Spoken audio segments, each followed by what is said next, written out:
let's talk to somebody that played plenty of road games in a BYU basketball uniform. Chris Miles, the former center, friend of the program, in studio. Hey, Chris, welcome to the show, man. Thanks for having me, guys. Thanks for having me. Good to be here. Okay, let's just go right to the meat of the matter, and that is, what is happening with BYU basketball on the road, and how do they fix it?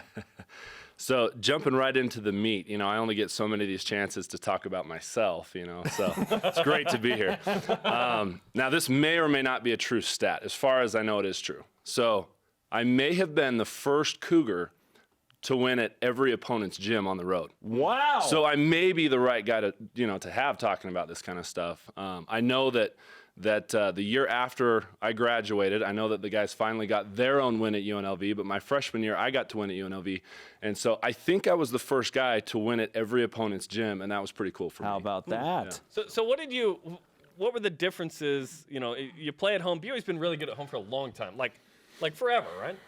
And then on the road, for some reason, this team, they're young, they're still figuring out, but it's not the first time in those gyms for Eric Kamika, Nick Emery, and those guys. Sure. So how did you guys bring it on the road when there was some resistance?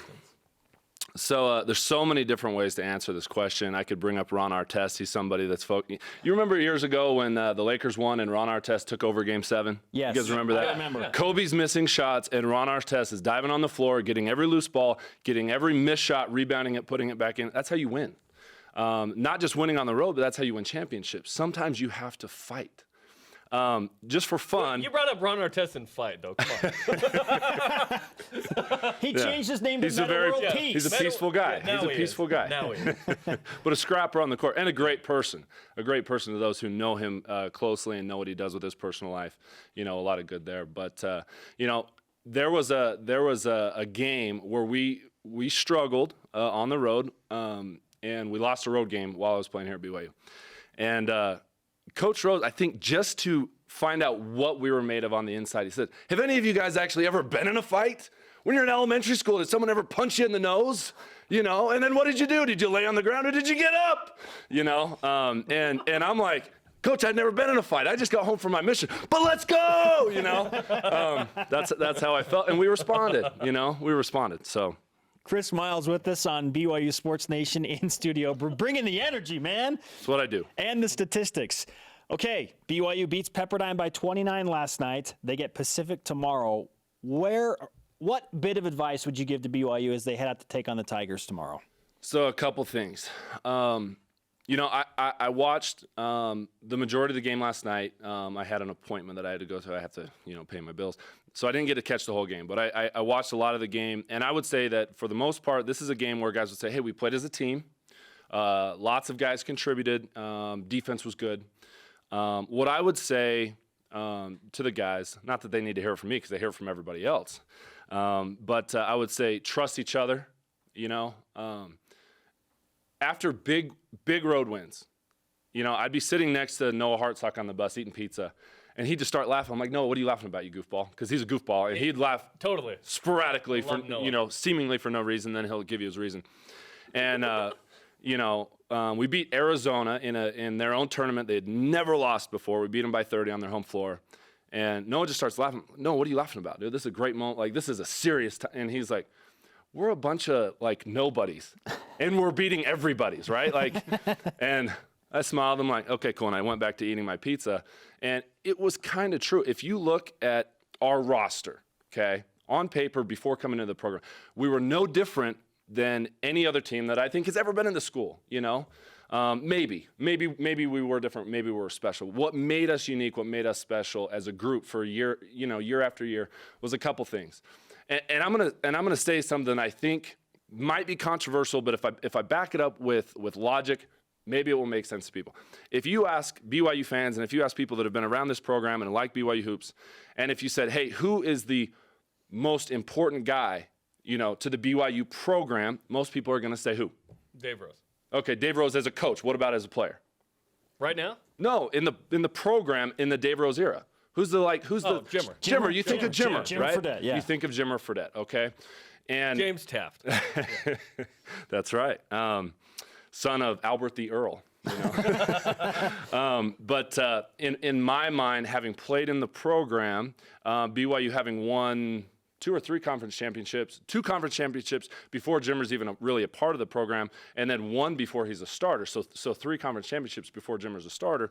I say the most important player in the Dave Rose era is Lee Cummard. Wow. Okay, but here's why.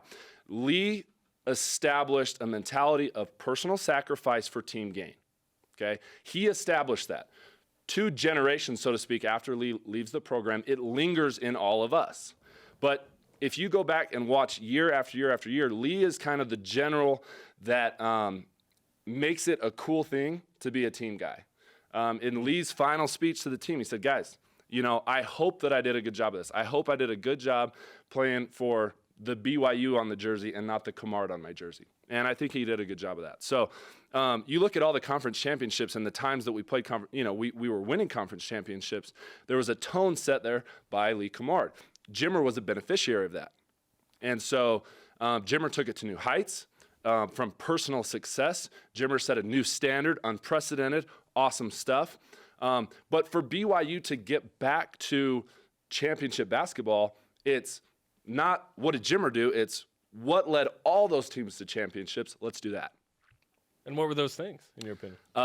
So possession after possession, making 1, 2, 3, 4 extra passes, diving on the floor for every loose ball, tightening things up defensively so that no one ever gets a wide open shot. You don't have to block every shot. In fact, BYU doesn't want you to block every shot, but they want you to contest every shot. Those are little things. Those are things where you have to be on top of yourself in an incredible way in order to get that done. And so I think everyone would say, yes, we have such high expectations for this young team, but they need to learn how to do the little things at the college level. And that takes, guess what? The coaching staff is preaching it all day long every day. What it takes is some leadership on the court to say, I'm buying in. And then all of a sudden it becomes the cool thing to do and everybody buys in. And, I'll bring up a game, okay? So my senior year, we beat Fresno at Fresno. They got an NBA guy who's now an NBA All-Star who was playing for Fresno at the time. Okay. Paul George. Yeah. Okay. And he wasn't the only talented player on the team. On paper, they were much more talented than us. But we were at their gym, and we beat them at their gym. I scored 0 points, okay? And after the game, it's like, Chris, what's wrong with you? You didn't contribute. I'm like, okay, what was the shooting percentage of their post players while I was guarding them? Not when I was in help side, but while I was guarding them. 0%, okay? I'm the only person that cared about that stat after the game, by the way, and during the game.